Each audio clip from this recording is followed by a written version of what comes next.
Lakini kwenye ndoto zipo nini? Zipo aina tatu za ndoto. Kwenye ndoto zipo aina tatu za ndoto. Ndoto ya kwanza ni ile ambayo Mungu anasema na watu wake, na watu wake ama na watoto wake. Hiyo ni ndoto aina ya kwanza. Aina ya pili ya ndoto ni ile ndoto ambayo shetani anaweza kusema na wewe kwa udanganyifu.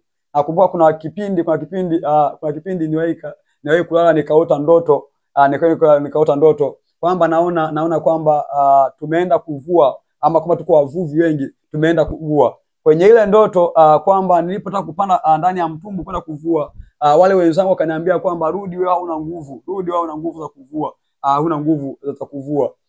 Kwa hiyo ile ndoto namshukuru sana Roho Mtakatifu, kwa sababu nilipoamka tu yani hata kabla ya kujiuliza nilisikia sauti nasema ndani yangu kwamba huyo sio mimi, huyo sio mimi. Tafasiri ndoto kwa tafasiri gani? Kwamba maana anajua watu, unajua maana uvuvi ni nini? Kwamba unapoota kwamba ni uvuvi, maana yake ni nini? Uvuvi na kufaa kwenda kuvua samaki ni kazi ya Injili, Kwa hiyo watu wanapoambia kwamba rudi wewe una nguvu, tafasiri yake kwamba mimi sina uwezo wa kufanya hiyo kazi ya Injili, Kwa hiyo namshukuru Mungu, nilipoamka sauti iliingia ndani, nisikia sauti ndani yangu inaniambia huyo sio mimi. Anasema kwamba ni Mungu amesema hivyo. Kwa hiyo zipo ndoto zingine za shetani, Ndoto nyingine aina ya tatu ya ndoto ni ndoto ya kibinadamu, Kwenye kitabu kile cha Mhubiri 5:3, neno la Mungu pale linasema kwamba ndoto huja kwa ajili ya shughuli nyingi. Ndoto huja kwa ajili ya shughuli nyingi, na kwa mpumbavu kwa ajili ya wingi wa maneno yake. Kwa hiyo hiyo ni aina tatu ya ndoto.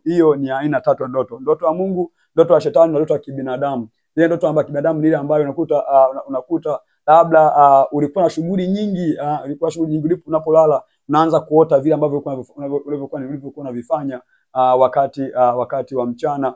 Ukilala usiku unaanza kuviota, ama kuna kitu ambacho unaweza kukisikia baada ya kukiota. Hiyo ni ndoto ya kibinadamu. Lakini mlango wa ndoto Mungu mwanzo alipoufungua ilikuwa ni kwa ajili ya Mungu peke yake kuongea na mwanadamu. Lakini baada ya Adamu kukosea, ule mlango ulifunguka. Kwa hiyo hata shetani pia anautumia mlango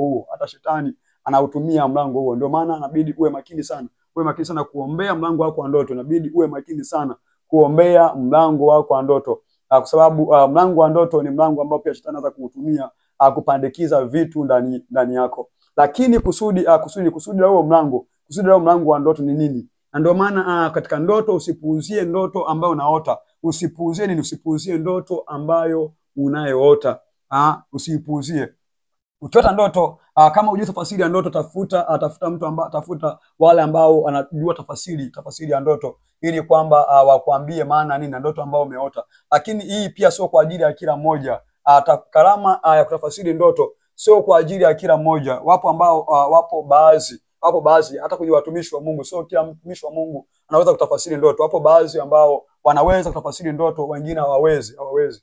Kwa hiyo tafuta ambao wana neema ya kutafasiri ndoto, ili kwamba waweze kuambia tafasiri ya ndoto ambayo umeota. Usiote tu ukasema kwamba ni ndoto. Hapana. Ndoto zingine zimebeba ujumbe wa maisha yako. Kipindi kimoja binti mmoja kanisani katika kanisa ambalo alisimamia, aliwahi kuniambia kwamba kuna ndoto ameota. Anaona kwamba ndugu yake kwenye ndoto ameshika kisu, anaanza kuwachoma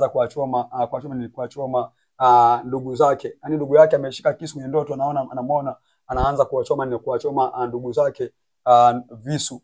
Kwa hiyo nikamwambia hiyo ni nini? Hiyo ni roho ya mauti. Ambayo inaingia kwenye familia yenu. Ni roho ya mauti. Kwa hiyo hapo cha kufanya ni kuomba kwa ajili ya roho ya mauti ambayo inaingia kwenye familia, yenu. Kama haijaingia inakuja kuingia. Kwa ndoto huwa imebeba ujumbe. Na kwa watoto wa Mungu kwamba unaletewa ujumbe, sababu Mungu alivyotuumba sisi sio kama sanamu ama roboti kwamba tunaendeshwa. Hapana, Mungu ameweka uamuzi ndani yetu sisi. Kwa sisi sio robot wala sonamu ya kuendeshwa kwamba mtu anakuwa anaanza control. Hapana.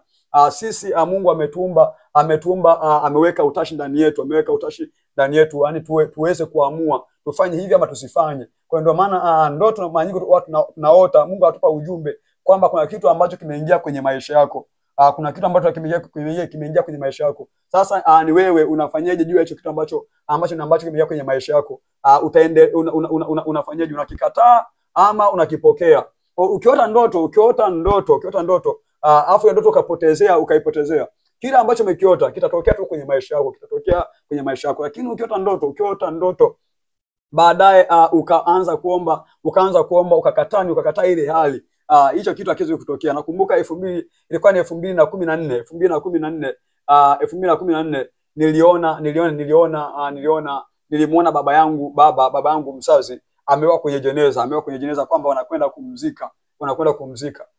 Mungu ananipa ujumbe kwamba baba yako anaweza akafariki muda wowote, na sasa Mungu anakuambia hivyo ili kwamba unakubali ama unakataa. Yani lengo la kuonyeshwa Mungu ataka kitu kipone, yani kile ambacho Mungu anakuonyesha anataka kipone, ndio maana anakuonyesha. Ukikataa, ukiomba ukapinga ile hali, hicho kitu hakiwezi kutoka kwenye maisha yako. Kwa nilipoona ile hali, mimi niliamka usiku ule, nikaanza kuomba kukataa roho ya mauti kwa baba yangu. Haikupita siku mbili, nasikia baba amedondoka chooni. Alikuwa ameenda chooni akadondokea huko chooni.